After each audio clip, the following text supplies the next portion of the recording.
उत्तराखंड राज्य स्थापना के लिए हुए आंदोलन के दौरान खटीमा गोलीकांड में शहीद हुए सलीम कुरैशी के गोटिया स्थित पैतृक आवास के कमरे का जर्जर हो चुका लेंटर देर रात अचानक से गिर गया। ज्ञात हो कि इस पैतृक आवास में शहीद सलीम कुरैशी के पिता अब्दुल रशीद अपने पिता एवं भाइयों के साथ रहते हैं। यह तो गनीमत रही कि घटना के वक्त सुबह लगभग 9 बजे घर के सभी सदस्य आंगन में बैठकर चाय पी रहे थे और कमरे में कोई नहीं था।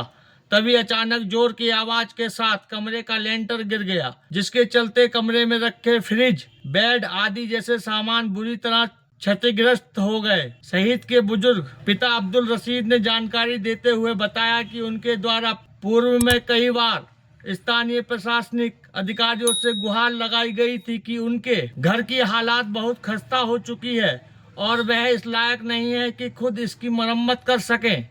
उनके द्वारा कई बार गुहार लगाने के बाद भी स्थानीय अधिकारियों के द्वारा बार बार उन्हें झूठे आश्वासन दिए जाते रहे हैं। यहां तक कि घटना से एक दिन पूर्व भी उनके द्वारा खटीमा के उपजिला अधिकारी से भी इस बाबत बात की गई थी, जिस पर उनको फिर से 2-4 दिन के लिए रुकने का आश्वासन दिया गया था, परंतु आज यह घटना घट गई।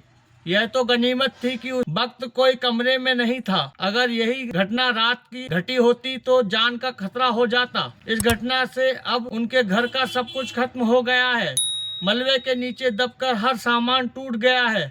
ऐसे में अब भी वह पटवारी एवं नगर पालिका ईओ के द्वारा उनके नुकसान का निरीक्षण करने के बाद प्रशासन द्वारा मिलने वाली मदद का इंतजार कर रहे हैं। वहीं स्थानीय प्रशासनिक एवं नगर पालिका के अधिकारी मीडिया के सवालों का जवाब देने से बचते नजर आ रहे हैं। नुकसान तो हमारा बहुत हुआ।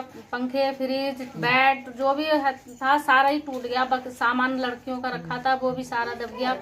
और सुबह में जो है चाय पीने के लिए हम बाहर को बच्चे थे, नहीं तो बच्चे रात में गिरता तो बच्चे भी हमारे दब जाते। ये कहा कि सुबह का टाइम था, सुबह 9:30 बजे का, तब वो लिंटर गिरा।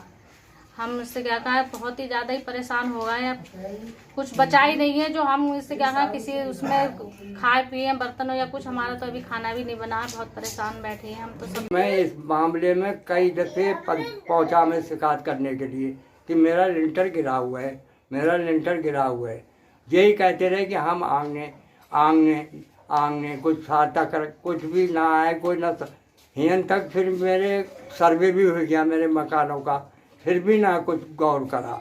आज सुबह 9 बजे मकान गिर गया, जिसमें मेरा लाखों का नुकसान हुआ है और मेरे बच्चे बच गए। और सुबह चाय पी रहे थे हम बाहर, और जो रात का मिसला होता तो हम लोग सभी दब जाते। कल मैं एडीएम साहब के पास भी गया कि साहब मेरा जल के देख लो तुम, मेरा मकान बिल्कुल नीचे आ गया है। तो एडीएम साहब ने छूट मुझसे कहा कि हमें 4 रोज़ दे दो तुम, हम जाके तुम्हारा सब काम करवा देंगे।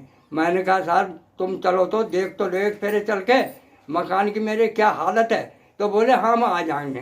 कल मैं गया कल उनके पास, तो अब मैं दोपहर उनसे अभी मेरी बात हुई तो बोले अब तो मैं बाहर हूँ और एक मतलब किसी पटवारी साहब को मैं भेज दिया कि मतलब जैसे कि मेरा पूरा लाखों का सामान है मेरा, पूरे मेरे लिंटर गिर गए, मकान पूरा गिर गया, मेरा सब कुछ बेकार हो गया। मैं तो सब दहेज था मेरी नातलों का रखा हुआ वो भी सब गिर गया और सभी खत्म हो गया, सब टूट गया।